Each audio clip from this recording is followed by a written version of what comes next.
நீங்கள் சொல்கிற மாதிரி ஸ்பெஷல் சைல்டுன்னு அந்த கேட்டகரிக்கும் இதுக்கும் சம்பந்தம் இல்லை, பொருத்தமான வார்த்தை இல்லை அது அப்படின்னு அது புரிய வைக்கிறதுக்கு தான் பேசுகிறது. இன்னொரு விஷயம் என்னென்னா வந்து எக்ஸ்பெரிமெண்டிங் அப்படின்ற இடத்துக்கு இல்லை. ஆக்சுவலி உணர்வு ரீதியாகவே அவங்களுக்கு வந்து ஒரு சில பேருக்கு இருக்கிற தெரிவுகள், அதாவது தேர்வு அப்படின்னு வரும்போது அதை நம்ம என்ன மாதிரி பார்க்குறோம் நம்ம அப்படின்றது வந்து நமக்கு அது பழக்கப்படாததுனால, நமக்கு தெரியாததுனால எப்படி பார்க்குறோம். நம்ம வந்து சொசைட்டி வந்து இப்படி ஒதுக்கி வச்சுட்டு, இல்லைன்னா அவங்கள வந்து அவமானப்படுத்துகிற மாதிரி, அவங்கள வந்து ரொம்ப தரக்குறைவாக பேசுகிற மாதிரி பண்ணுறதுனால நிறைய பேர் பயந்துக்கிட்டு இதை பற்றி பேசாமல் இருக்கிறவங்க தான் இப்போ பேசலான்னு வெளியே பேசுவாங்கன்னு சொல்கிறது. யாருமே வந்து இப்போ ஒரு கருப்பாக இருக்கிறவங்க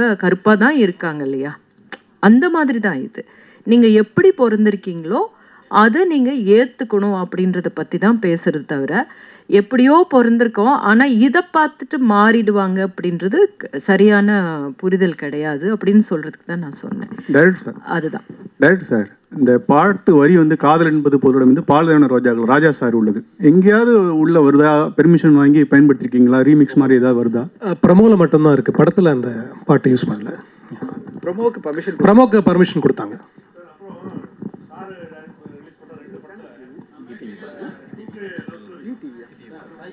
சார் சார் வரும் சார். Sir director sir.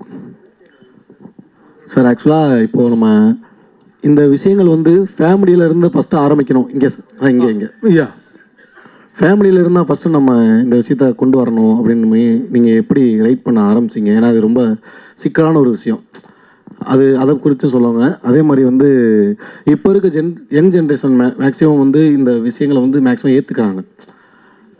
ஆனாலும் சில பேர் வந்து வானவில் அப்படின்ற வார்த்தையை யூஸ் பண்ணி நிறைய பேர் இது பண்ணுறாங்க. நிறைய பேர் எனக்கு எல்லாருக்கும் தெரியும்.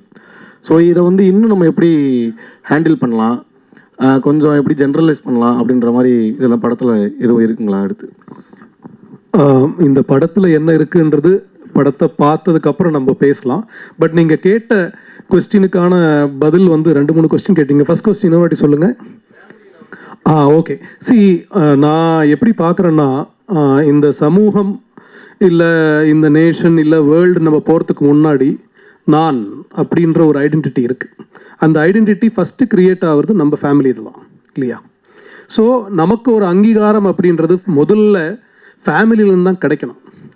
இப்போ நம்ம நிறைய பேரை பார்த்துருக்கோம், பெரிய இடத்துல வந்திருப்பான், ஆனால் வீட்டில் சண்டை போட்டு போயிருப்பான், என்னிடமோ அச்சீவ் பண்ணியிருப்பான்.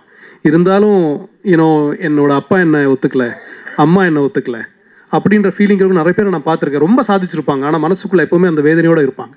ஸோ இந்த புரிதல் அப்படின்றது ஒரு குடும்பத்தில் இல்லை, குடும்பம் அது எதுவானா இருக்கலாம், அப்பா அம்மா இல்லை நண்பர்கள் இல்லை அந்த வில்லேஜ் சார்ந்த இல்லை என் ஊர் என் நாடு அப்படின்னு கூட வச்சுருக்கலாம். ஸோ அந்த குடும்பம்ன்றது அது ஒரு யூனிட். ஸோ இந்த அங்கீகாரம் அங்கே ஆரம்பிக்கணும், அந்த புரிதல் அங்கே ஆரம்பிக்கணும். இந்த படத்தில் வந்து சாம் அப்படின்ற கேரக்டர் இவங்க பண்ணியிருக்காங்கன்னா, அவங்களோட ப்ரொட்டஸ்ட், அவங்களோட ஃபைட் வந்து அவங்க காதலுக்காக என்னன்னா, உலகத்துக்கு கூட கிடையாது, என் அம்மா என்ன புரிஞ்சுக்கணும், அவ்வளோதான். அதுதான் இந்த கதை. இந்த ஒன் லைனில் இந்த கதையை சொல்லிட்டேன், என் அம்மா என்ன புரிஞ்சுக்கணும், அவ்வளோதான். I don't care about the world. அவங்க புரிஞ்சுக்கிட்டாங்கன்னா எனக்கு அது போதும். அங்கேருந்து அது ஆரம்பிக்கும். அதுதாங்க இந்த படம். இயக்குனர் சார் வணக்கம் சார். இங்கே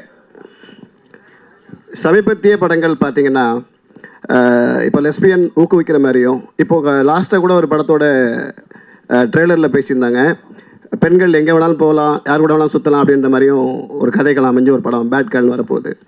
சமீபத்தில் இந்த மாதிரி படங்கள் வர்றதுனால நாட்டில் ஏதாவது சீர்குலைவுகள் ஏற்படாது, நம்ம கலாச்சாரம் கெட்டு போகும் அப்படின்னு நினைக்க மாட்டீங்களா சார்? டெஃபினட்டாக கிடையாதுங்க. ஏன்னா ஒரு கலாச்சாரத்தில் இருந்து தான் ஒரு கதை உருவாகுது, ஒரு கலாச்சாரத்தில் இருந்து தான் ஒரு கதை உருவாகுது. நம்ம வாழ்வியல் இருந்து தான் ஒரு படத்தை நம்ம உருவாக்குறோம், இல்லை கவிதை உருவாகுது, இல்லை புத்தகம் உருவாகுது. ஸோ ஒரு ரெஸ்பான்சிபிளான ஒரு ரெஸ்பான்சிபிளான ஒரு கதையும் ஒரு ஆடியன்ஸும் ஒரு செட் ஆஃப் கலைஞர்களும் சேர்ந்து ஒரு படைப்பை கொடுப்போம், நம்ம அதை பற்றி யோசிப்போம். சரிங்களா? ஸோ இந்த கதை வந்து ஒரு உரையாடலை தான் ஸ்டார்ட் பண்ணோம். இதில் இந்த கதையில் வந்து நம்ம இப்படி இருக்கிறது தான் சரி அப்படின்னு சொல்லி நம்ம க்ளோரிஃபை பண்ணுறது கிடையாது. இந்த கேள்வியை நான் வந்து நீங்கள் என்கிட்ட கேட்டது சந்தோஷம், நான் அதுக்கு ஆன்சர் பண்ணிட்டேன். பட் இந்த கேள்வியை நம்ம வந்து நிறைய வயலன்ஸை, இப்போ நம்ம என்டர்டெயின்மெண்ட் சொல்கிறோம் இல்லையா, நிறைய வயலன்ஸை க்ளோரிஃபை பண்ணுற படங்களை வந்து, அது மீன்ஸ் அது கரெக்டு, அது வந்து ஹீரோயிசம் அப்படின்னு சொல்லி கொண்டாடுற ஒரு நிறைய படங்கள் இருக்குது. அந்த படம் சமூகத்துக்கு என்ன பண்ணுது அப்படின்ற ஒரு கொஸ்டினும் நம்ம இது கூட சேர்ந்து கேட்கணும் அப்படின்னு நான் உங்களை கேட்டுக்கிறேன். Thank you sir. தடஞ்சன் சார், ஒரே ஒரு கேள்வி சார் உங்களுக்கு தான். முடிச்சுக்கலாம். ஒரே ஒரு செகண்ட் சொல்லிடுறேன். சார் கேட்டதுக்காக சொல்கிறேன். சார் எவ்வளோ அழகாக சொன்னார் பாருங்க. வயலண்ட்டான பல படங்கள் பார்க்குறோம். ஒரு ஹீரோ வந்து 100 பேரை கொலை பண்ணுறது, கத்தியில் குத்தி ரத்தமாக கொல்றதெல்லாம் பார்க்குறோம். அது சமுதாயத்தை பாதிக்காத போது இது உணர்வுபூர்வமாக ஒரு பெண் இன்னொரு பெண்ணை நேசிக்கிறா, என் சின்ன வயசுலேருந்தே இதுதான் என்னுடைய அன்பு அப்படின்னு சொல்கிறது வந்து அந்த பெண்ணுடைய உணர்வு. அது எல்லா பெண்களுக்கும் இது வரணும்னு அவசியம் இல்லை. எல்லா பெண்களும் அப்படிலாம் கிடையாது. அப்படிப்பட்ட ஒரு பெண்ணுக்கு நம்ம ஆதரவு கொடுக்கணும் உணர்வுபூர்வமாக அப்படின்றதான் இந்த கதை சொல்ல வருது. தவிர உலகத்தில் எல்லா பெண்களும் இப்படி இருக்கணும்னு நம்ம சொல்லலை, இதை என்கரேஜும் பண்ணலை. இன்ஃபேக்ட் வினீத் சார் கேரக்டர் மூலமாக, ரோஹிணி மேம் கேரக்டர் மூலமாக பல கேள்விகள் உங்களுக்கு இருக்க எல்லா கேள்விகளுக்கும் அந்த கேரக்டர்ஸ் பதில் சொல்லும்.